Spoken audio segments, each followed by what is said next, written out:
He was just asked about Joe Flacco and what he thinks of him right now. I think I just cut part of his answer, and I think it sums it all up. First of all, he can still throw a really nice deep ball. You saw some of those last week. I mean, all the explosives they had. It's so effortless, his motion, and he can still sling it. It is, it's a really nice deep ball, and he still does. Whatever saying you want to say about it, he's not as good as he once was, but he's good once as he ever was. Like that applies, and it also applies to the interception part of it too. I think both these guys, both Case and Flacco, were never they never had reputations as guys who didn't throw interceptions, and you thought maybe like as they get older, maybe they'll get a bit smarter about it. Like, nah, they're just gonna wing it. It's like Ryan Fitzpatrick. He's just gonna wing it. He got better as he got older, but he was still gonna throw it up for grabs at times. I think Case has an understanding and an awareness of his limitations. I think the dangerous thing from Joe Flacco, if you're a Browns fan, is that he's not aware of his limitations because he's got a really big arm and he can throw it deep, but he also will just try to wheedle it right in and force it into tight windows, and that's where he gets into trouble to the tune of 3 per game every now and then. And again, I'll say it like all day long, that's where the opportunity is for the Texans this week. Next question was just about the improvement of the defensive line. As those guys have played more and more and understanding how they kind of work together, certainly in the rush game, like how they have done a really good job of just like kind of knowing when the other person's doing, and like besides just working middle games and those sort of things, like kind of covering for each other, or one guy's rushing the splitter while letting the other guy work and vice versa. And they've just really kind of grown into that partnership really well. Malik's a really great example of just a guy that's gotten better and better every week, like really, really like just honing the technique, like really refining it to the point where, both those guys, like every block they're getting, it's not a surprise. They're putting their hands where they want to put their hands. They're playing with extension. They've really done a good job. I think just A, like the relationship of those guys building it together, and then B, I think Malik's growth in the system and the techniques we're doing has been like really, really cool to see. And I think that's where we're sort of seeing the fruits of those labors. Okay, that was actually, he was asked about Sheldon Rankins and Malik Collins together as the interior defensive lineman, and they did a great job during the broadcast of pointing out a couple of things that Malik Collins did, and they didn't present it this way, but it ended up being perfect. It was Malik Collins as a pass rusher who just totally destroyed that kid from Northwestern at left guard for the Titans, but then Malik Collins also in the run game splitting a double team. And the cool thing about that is it's really, really hard for a guy who jets up field all the time to then also be a guy who can anchor down versus double teams. And it's not like he always makes the play. There's times where he anchors down like an old school run stuffing defensive tackle and just soaks up those blocks so the linebackers can make the play. That's tough to find guys that are good at both. And it's really cool to watch him develop in this scheme. But then also with Rankins, some of what Burke was talking about right there, like with veteran players, you start to get a sense for, okay, you've got your responsibilities and the guy next to you has his responsibilities. But if you feel the guy starting to veer into your lane, you just automatically know to replace him. So like if I'm Rankins and I see that Malik Collins is winning on the inside coming towards me because he got a gap or an opening, well then, okay, I got to replace over here. And that's his turn to eat. Or Malik Collins flushes the quarterback and I end up getting a sack because of it. You're starting to see that a lot more. That's the kind of thing that I think Will Anderson really has an eye for, and he'll get more comfortable with it. Likewise, John Greenard is very, very smart as a football player, like very smart, recognizes formations, runs, tendencies, and everything. That's one of the reasons I was saying earlier, like Greenard's gotten more sacks, partly because he's just winning reps, but also because everybody else around him is starting to play that kind of football. All right, here, Matt Burke was asked just about the overall performance of the defense last week versus the Titans. Really, it was one of the cleaner games we've played front to back. So you tie that in with the way the front was playing and the way the D-line was really like getting after it, played physical, played fast, played violent, played explosive. I mean, so when you're doing that up front and the back end is on it, and in their spots where they're supposed to be, communicating properly, like that's the vision of how this defense should look. So it was probably the best marriage this season of that of the speed and the tempo and the physicality up front and the communication, the precision in the back end. The cool part about that was that they did it with Jimmy Ward out for most of the game. The one spot where that might have really hurt was when Jaylen Burke was wide open down the sideline, and DeAndre was trying to point to Levis that he could hit Jaylen, but Levis thought DeAndre was just waving that he was open, so he threw a pick. It was unfortunate for those two. I felt really bad for him, but like for the most part, everything was tied together. It was the old classic complementary football. Jimmy Ward. So with Jimmy Ward being out, the part that really encouraged me was that Jaylen Pitre might have had his cleanest game of the year. And Burke will talk about Jaylen Pitre here in a little bit and just balancing out his aggression versus the need to play within the scheme and everything. And I think the team's figuring out ways to channel that and harness it, and it's pretty cool. This is Burke when asked about Jonathan Greenard. I think the question was basically like, hey, Greenard's really good, isn't he? Yeah, he's a good player. I mean, he's got really good length. You don't think of him as like that. I think I've said this before up here. He's got long arms for not a 6'5" guy.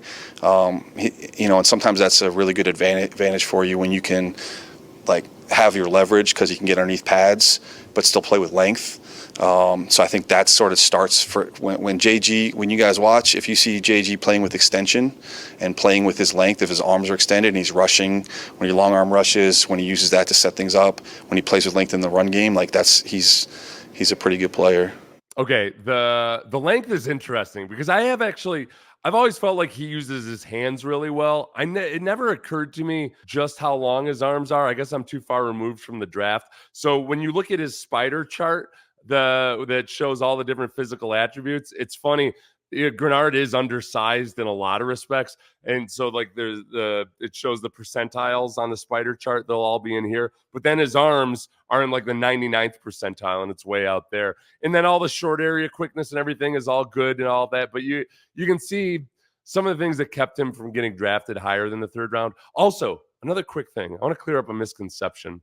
Some people have grudgingly wanted to credit Jack Easterby with selecting John Greenard because during the COVID draft, Bill O'Brien was lip read to have said, "That's your pick, Jack," when John Greenard was picked. Remember, the story also goes that at that point, the Texans were trying to trade out of that spot, and they didn't successfully do it, and that's why Bill O'Brien was angry. So it's not like Jack Easterby was standing up on a table saying, "We've got to draft John Greenard." Although I also wouldn't put it past some people as being like, maybe he really did like John Greenard and like, oopsie, I didn't get the trade request in time, which I'd have to kind of respect that if you're like game recognized game. I like your sneaky ways if that's what you did, Jack Easterby. This is where we get to the interesting part about Jaylen Pitre. So he was asked about double teaming receivers, handling all of that kind of stuff. And this is where I believe he ends up talking about Jaylen Pitre. There's times if you're in, we don't necessarily like do a lot of straight hard doubles, but if we're in that world, and we basically are telling who's the aggressor. So, hey, like JP, go make a play, and we're going to cover you up with the corner over the top, or the other safety's going to be coming this way. Where sometimes it's like, no, like, dude, that's not your play. Like, we want the corner to go knife it, those sort of things. So we have those tools built in, or game plan wise, week to week, like, hey, this week we like this sort of style. Last week, JP had a couple of plays where we were letting him kind of try to get down in there and be aggressive and cover him up with the back end guys. And, Sting had that almost similar play to his interception where he overlapped. That was kind of like a little bit in that mode. All right, that was really cool because it's been a couple weeks in a row now where Stingley a couple weeks ago, or was it 3 weeks ago, had the interception, and it looked like Pitre had jumped the route underneath and was over aggressive when in fact that was just how that play was designed, and it's something you can do. I think when guys are smart enough to know, when the numbers are on your side, you can't do that obviously if Pitre jumping means you got two guys behind him. So you can only do it when the numbers are on your side, like literally on your side of your field. You've got you match up numbers wise. And because Derek Stingley can cover so much ground and has kind of learned when in zone how to bait guys a little bit, he's made some plays because of that. So that part of it was really cool to see. And I think Pitre, in a lot of respects, he didn't play true safety in college. He was more of a rover linebacker / safety type. So last year he got a taste of it, but this year is like the first full indoctrination into playing safety. And I think there have been some bumps, but like I said last week, he played a really clean game, and I think it's a really good indicator of the fact that he did it without Jimmy Ward. I think is a really good sign, because Jimmy Ward is good to have there as your elder counsel, but he just kind of did it on his own. He flew solo. So he was asked here about the defensive line again. The style that we play up front is somewhat designed to wear on people. And that's one of our sort of the things that we preach is if you throw fastballs and this guy has to block you play after play after play and you're not giving anyone any plays off, like we've trained to play that way, that hopefully as the game progresses, like that wears people down. So I think there's some elements of how we try to do that where we're just constantly trying to just send waves and send waves and send waves. So when you do get into a critical game in the fourth quarter, that we're still throwing heat and has some more production at the end of the game. It does. If you think about it, almost it's like being shelled by artillery. Sorry to make a military analogy here. Obviously, there's no bravery involved or anything, but with the football side of it, but like the stress that you create by just constantly bombarding them with pass rushers and then fresh pass rushers coming in. My wife loves Will Anderson, and she gets distraught every time he comes out of the game. And she's worried. And I'm like, no, they rotate until all of a sudden he actually got injured. And then I was a liar. But like you talk to offensive linemen about that. When they're like, they get offensive linemen get gassed too. They're not asked to do anything all that hard, but they're kind of doughy and out of shape. And having a guy that comes in with fresh legs that can bull rush after you've just been trying to block John Greenard or Jerry Hughes or any of those guys for like 8 or 9 straight plays, it just wears on you. And guys do start making mistakes, or they start to. The best thing you get is when an offensive lineman starts to, throughout the game, starts to have a tell in his stance. A lot of times you'll watch film and you come in the first quarter and you think you might have a tell on a guy, but it doesn't really show up. Then over the course of the 4 quarters, it starts to show up in the second half. Sometimes nothing shows up on film, but then over the course of 4 quarters, you start to get a feel for a guy. And just that constant stress and fatigue is what does that. With Matt Burke in this game, the interesting connection is that the Browns defensive coordinator is Jim Schwartz. And Jim Washburn is a former defensive line coach who's a legend, but who's also working as a consultant, I think, with the Browns right now. So Burke got his first shot in the NFL when he was a grad assistant or a low-level assistant at Harvard. Jim Schwartz was a defensive coordinator at Tennessee. And like, I guess maybe on a whim or something, he called up Harvard and just said, "Hey, you got any like smart people that want to like they can come coach for me?" Like I think Schwartz just wanted to mix it up, and Burke played at Dartmouth. He's a bright guy, and then he's coaching at Harvard. So they highly recommended Burke. He ends up going down to Tennessee. Jim Washburn was a defensive line coach at the time, and he was one of the guys who popularized the wide 9 defense in the NFL. In college, Nebraska was the first team I remember seeing really just devastate people with the wide 9, where your defensive ends are cocked out wide. They turn everything back to the inside. They get a hellacious pass rush because they've got an angle on the offensive tackles. You funnel everything on the inside into the inside in the run game, and your linebackers just destroy people when done properly. Like that was all like Jim Schwartz and Jim Washburn started a lot of that in the NFL, and those are the roots of what the Texans run right now. So that's why D'Amico wanted Matt Burke on this staff. And it's kind of cool to see these two defenses, even though they won't obviously be playing against each other. This is Jim Schwartz and Jim Washburn for the Browns kind of going up against a team that's got their descendants running it, and not even directly with D'Amico, but with D'Amico Ryans and Matt Burke building on what those guys have done. So that part of it's really cool. And then hopefully with a guy like John Greenard, I I don't want to bring this up, but I will. I will bring this up, and I don't feel bad about bringing it up. Jason Babin. Texans traded up for Jason Babin.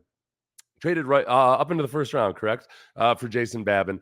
I was on the team at the time, and Jason Babin never really caught on. It just wasn't the right fit. He just wasn't a natural 3-4 outside linebacker. He never hit his stride in the NFL until all of a sudden he ended up in Tennessee with Jim Washburn and immediately became one of the sack leaders in the NFL. The next year, he follows Jim Washburn to Philadelphia and again has double-digit sacks. And then after that, I don't remember what happened after that year in Philadelphia. I think he ended up in Jacksonville, but he had like 2 years in a row where he was one of the most prolific pass rushers in the NFL. And it was all because he got matched up with Jim Washburn and he just took right off. So like that's the kind of stuff that if coached properly and in this scheme just really gets the absolute best out of a guy like Nick Bosa. Hopefully a guy out of like Will Anderson, a guy like Jonathan Greenard. And if they can keep this going, that's one thing. Is as much as we worry about replacing offensive coordinators at times, if you've got a defensive minded coach, if you can build that kind of tradition and get the absolute most out of guys, turn some guys who are busts into studs, take other guys who are 5th round picks and turn them into studs, that can go a long way on into the future.